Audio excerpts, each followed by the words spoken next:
Loin des outrances, il y a quelque chose qui n'a pas l'air si outrancier que ça. D'ailleurs, c'est la chose la plus soft que j'ai entendue et c'est pour cette raison que c'est sur celle-là que je vais m'attacher à répondre. C'est sur le mot de dictature. Dire que la France est une dictature, même sanitaire, est quelque chose d'obscène. D'abord parce que les gens qui prononcent ce genre de phrases n'ont jamais mis les pieds en Afghanistan, en Corée du Nord ou en Chine, et que là, ils verraient véritablement qu'une dictature, c'est quelqu'un qui, lorsqu'il déborde un peu, se fait tout simplement tuer ou rentre chez lui et voit sa famille massacrée. Si on pouvait déjà retirer ce mot du vocable des manifestants, ça serait pas mal.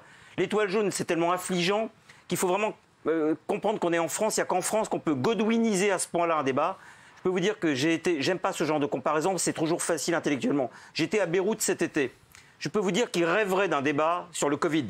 Ils rêveraient d'un débat sur le personnel soignant. Ils n'ont plus d'essence, plus d'eau, électricité. Et les brancards, les ambulances sont remplacées dans la rue par des brancards.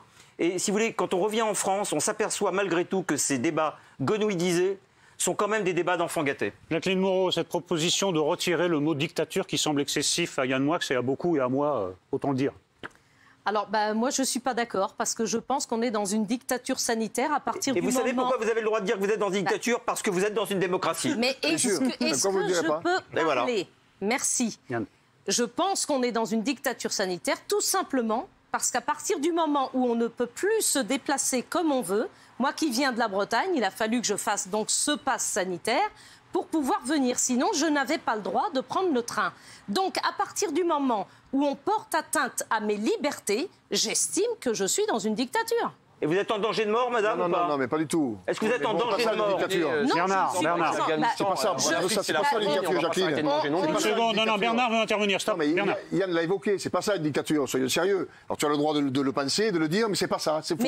C'est pas une dictature, ça. Voilà, exactement ce que tu viens de dire. J'ai le droit de le penser et j'ai le droit de le dire. Et les droits de sortir. Mais vous avez le droit de le dire et de le penser parce que vous n'êtes pas dans une dictature. C'est ça que vous ne comprenez pas. Mais c'est quand même incroyable qu'on ne puisse pas, en France, actuellement, être dans l'opposition. Mais si vous êtes en train de le faire. S'il y a une opposition, c'est que c'est une démocratie. Non, mais vous êtes dans l'opposition parce que vous en avez fait un objet politique. Quel est le rapport entre les Gilets jaunes au démarrage sur les ronds-points qui manifestaient légitimement pour le pouvoir d'achat et les mêmes Gilets jaunes qui sont anti-pass sanitaire? Si ce n'est pas un mouvement politique, il faut pouvoir nous expliquer. Et juste un point, madame.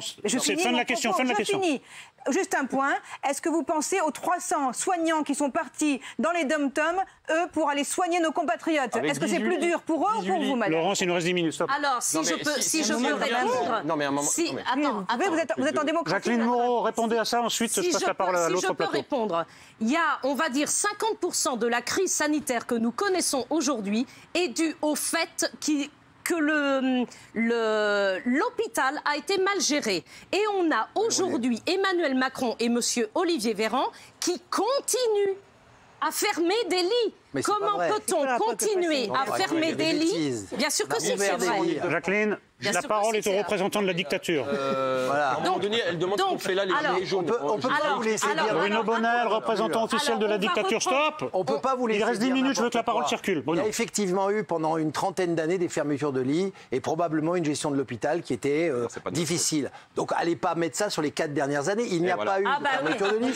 Et au contraire, la Covid a fait qu'il y a eu des lits supplémentaires qui ont été mis en urgence et qui vont devenir pérennes. Deuxièmement, il y a eu un plan de 4 milliards d'euros pour l'hôpital. Arrêtez de dire parce que à force de faire ça, ça va monter les prix. Jérôme a le droit de dire sur un point. Parce que c'est bien de dire on a le droit de dire, de pas dire, d'avoir une opinion, de se vacciner. Tout ça, c'est super.